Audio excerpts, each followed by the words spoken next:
Welcome to Howdy Reviews. Today we're trying out a KEENTECH Mortising Router Bit in a Ryobi compact router. The bit looks nicely finished to prevent corrosion. Tighten in the standard 1/4 inch collet and set the depth. Although the bit is 1/2 inch deep, a compact router only has the power for 1/8 deep cuts using such a wide bit, so several passes are needed. I'm preparing framing for a door installation, and the KEENTECH bit cut clean square slots across pressure-treated 2x4.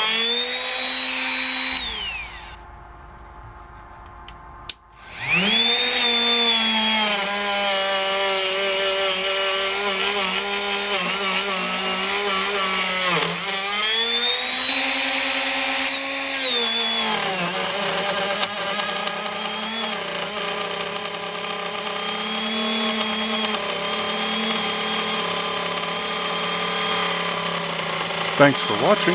If you found this helpful, please give us a thumbs up. It really helps us help others. Subscribe to see what else we may get up to.